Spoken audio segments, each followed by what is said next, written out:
Hey, Josh Tigg, Running T Farms. Going to try to do another video in this series. I think we'll call it the plain truth about regenerative grazing. And what I was trying to get at a little bit in the last video, and I'm going to get at in this video, is, you know, in the beginning process, what it looks like. You know, what we try to do first. And, you know, especially in regards if you're leasing land or attempting to lease land from someone who's not familiar with regenerative grazing, what that process can look like. And the short truth is it's going to look different on every piece of ground, kind of depending on how that ground was treated in the past and what's been done to it. So we're going to take a look at a couple scenarios here today on our farm that we've had leased now for about 3 years. 3 years. Brandy, my wife's shaking her head yes. So roughly 3 years. So this, where we're standing right now, this is season-long stockpile. Primarily all fescue, as you can see there, it's up to my waist. There's a lot of it. There actually hasn't been any animals present here for almost 2 years. I haven't mowed it or anything, and I'll go ahead and tell you that's not necessarily an ideal situation because I'm sure we're opening up the plant spacing here. I simply didn't get it grazed off last winter, and due to not having enough animals, and I decided we would just let it go one more year and see what happened. 2 years ago there was a good amount of grass here, but there was a tremendous amount of thistles and ragweed present in this field, and as you can see now there hardly isn't any. Not as much diversity here as I would like to see, but we know we will improve that over time with our grazing management. Just a quick little shot while we're here. We'll walk over into this adjacent paddock here that we graze. I think it's around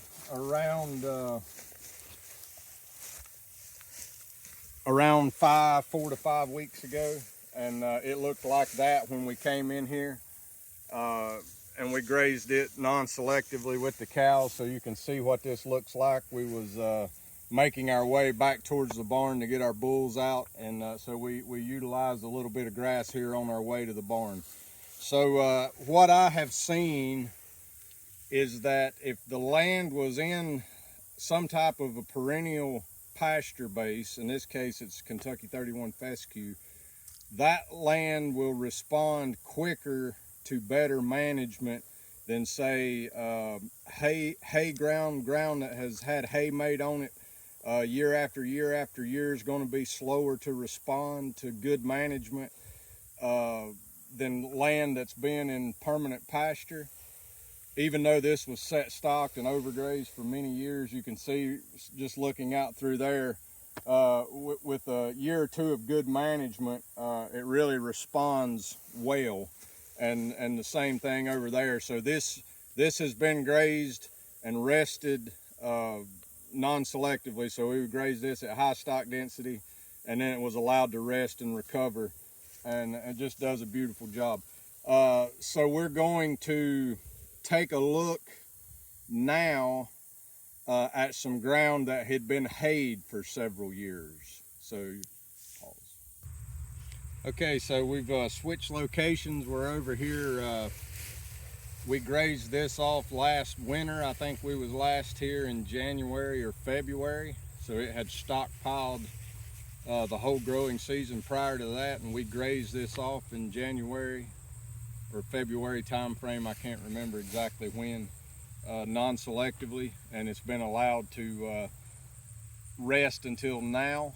The primary reason for that is this is a part of the farm where there's not really good water access currently. We're in the process of getting water up here and subdividing this.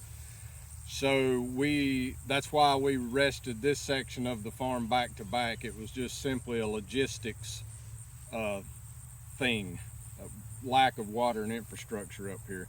So, but this land here, it has been in a perennial pasture base for a long time, but for the last number of years, I'm assuming due to just the exterior fencing on this part of the farm was getting in pretty bad shape, and the previous leasers just started making hay on this rather than keeping their cattle up here. So this had hay made on it for the last number of years, and they did spread some poultry litter and that type of stuff on here when they was making hay. So overall fertility on this ground here, I would say, is pretty good. Now, we don't do anything except manage our cattle on it, but I just wanted to point out a little bit of difference in something that had been in hay production versus something that had just been always grazed with no hay being made. As you can see, we've got quite a bit more forbs in here. Yellow crownbeard, smartweed here, cockleburr, woodland lettuce. So just overall, you know, you'll see a little bit more expression of forbs in here on this hay ground versus some perennial pasture land. At least that's what we've seen. Now, I'm not saying they're a bad thing. They're here doing the job. They're repairing the soil. Generally on hay ground, we might see plant spacing be a little further apart than something that's been continuously grazed. So I feel like that's why you might see more germination of some of these forbs on there. But every single forb right here that I'm looking at in this particular pasture, with the exception of this yellow crownbeard right here, the cattle will readily eat. Our cattle readily eat cockleburr, smartweed, some Johnson grass here, which Johnson grass I don't consider a weed, just a good forage. But I just wanted to show you a little bit of the difference of what this could look like. You can just tell overall in this field here that there is a more of an expression of forbs, and I would say that's just because of the past treatment of this, with it being in hay production. The equipment traveling over it, you get some compaction issues, you're removing nutrients that's not being cycled in place, and all of that's the prior treatment of any piece of ground is going to make it respond differently when you start to rest that, so which is imperative to the regeneration process. When we're talking about regenerative grazing, we have to set aside portions of our farm and give them a really long, season-long rest period. At some point, that's when we really build the soil up. That's when we increase the mycorrhizal fungi in the soil. It's when there's nothing present for a good growing season, and it gets everything firing in the soil. Now, it is also just as important that we remove this biomass. We can't leave it in here because then it's undergrazing is just as bad as overgrazing. If we left this like this for a year or two, the grass would die out, trees would start to grow in here, and it would just start transitioning into forest because there's so much stuff here. We would shade out the growing points of all these grasses. So we must remove this material every year. Well, I shouldn't say remove it. We want to recycle it in place through our cattle. So the best possible scenario would be a season-long rest and then a non-selective graze every year with the cattle at the end of the year to cycle all these nutrients. That's what's best for the ecosystem, but it's not what's best for the cattle. We'll get into that in another video. Why we must manage part of our farm to favor our cattle and the other part of the farm to favor the ecology more.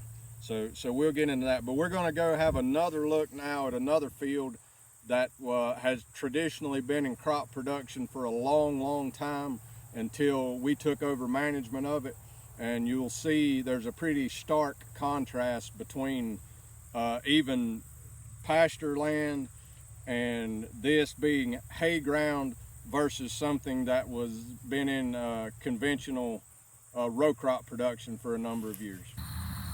Okay, so now we've moved over to one of our pastures here, and you might hear some background noise here. We're kind of up next to the highway. This has been in row crop production for many, probably 50, 60 years, maybe longer than that, before we took it over. And then we kind of held it in the equivalent of a row crop operation for many years, as we was planting annual forages on it, primarily ryegrass and sorghum Sudan grass. So of course we don't apply any herbicides, we don't apply any fertilizer, but because of our intervention there with the seeding of those annual crops, we kind of held back succession, so to speak, because those are some pretty aggressive annual crops. So we haven't done any of that for 2 years, and we've just been letting nature kind of run its course here. And we couldn't be happier with what we're seeing. But if Brandy will kind of pan around just a little bit, that most people probably wouldn't say that when they drive by here. They look at this and they think, my goodness, what a bunch of ragweed and such that we've got going on here. But if we take just a little closer look, I'll explain what I see that we've got. So we still have a lot of annual forages in here, a lot of crabgrass, a lot of ragweed in here that's coming on, but that's not a problem. That's great bird feed coming into the winter there. Cattle graze ragweed very well. The bobwhite quail, they said historically about 50% of its late fall, early winter diet was made up of ragweed seeds. They're extremely high in oil and high in energy, so it's a great bird feed. But also here we've got purple top coming in. This is a native warm season perennial grass. So that means we're starting to see this field transition over into perennial species. Here's some Dallas grass, also a warm season bunch grass. We've got some ribwort plantain down here, another perennial plant, highly palatable, highly nutritious. We've got some orchard grass, some fescue that's coming in here. So you can see, though, there's a big difference if you let this land recover naturally between just 3 scenarios on our farm. You can tell that this is still primarily an annual dominated field here because it's been in annual production for so many years. It was held there unnaturally, either through tillage or chemical application before we took control of this land many years ago. And we've cut all that out, and we're allowing nature to run its course. Now, we will probably not graze this winter. We will probably graze it next spring. Moreover, as walking some of this seed into the ground and getting some good spring growth. This stuff would be so mature right now that animal performance would be very poor on this, so we're actually doing this more from an ecological standpoint here to build the soil, give these warm season perennial grasses time to set plenty of seed and get that seed down so they can increase their numbers. That's what we have to do. Of course, the crabgrass is going to make a big seeding as well. There's a lot of crabgrass in here. It's great forage, so we will probably actively graze this next year. It's been rested pretty much this whole year. We took a real quick light grazing off of it many months ago. I don't remember, it was probably early spring, and then we've just let it rest, trying to favor some of these warm season grasses that we saw start coming in here last year. So wanted to just give everybody a little perspective. Don't think that just because you say you're going to be a regenerative grazer, or if you're talking to a landowner about renting ground, that it's going to look like that first pasture over there in the video right off the bat. It could, depending on prior management, but it could very well look like this, or it could look like that second scenario where we've got more forbs showing up and expressing themselves, and it's just part of the process. We know that we're healing the ecosystem, and we know that that's how we do it. And I just want to let everybody, or get everybody to think about it. Depends on where you're starting on your land base and how it was treated prior to that. The worse it was treated, the more degraded the land, the uglier, as most people would see, as far as forbs expressing themselves, weeds in the pasture. The more degraded the land is, probably the more forbs you're going to see in the mix in the beginning. But they're there doing their job. They're powerhouses for building strong soil, and we have to let them do their job and not worry about them dominating our pastures. They're just there to do a job. They'll do that job, and we'll transition on into a more grass dominant pasture system if we're doing our job right. Now, those forbs are always going to be there. Like I said, historically, they should make up around 30 to 40%. So, you know, we should only see 60-70% grass dominant swards, and of that grass we should be, you know, a good mix of warm and cool season grasses, not just a solid species of Kentucky 31 like over in that first pasture. Really strong stand there, but it's Kentucky 31 dominant. We know that we will back that off over time. We've only had control of that farm for just a year or two. So people have a tendency to get in a hurry and want to see instant results, and nature is not nearly in as big a hurry as people are. If we allow her to do it her way, it might take a little bit longer, but the end result's better. And you know, if we do it smartly, we can raise healthy animals and make a good healthy profit off the land while we're doing it. So I hope everybody enjoyed this video. As always, you can check us out online at runningtbeef.com. You can like us on Facebook at runningtbeef.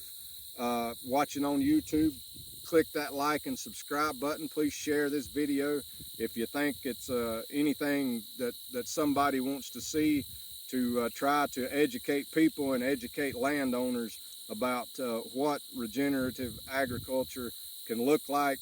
And in particular with this video, when we're talking about long stockpiling portions of our farm, which is necessary for soil improvement, you know, and to feed our animals, of course, that we're going to see many different scenarios depending on how degraded the land is. So everybody have a great rest of their weekend.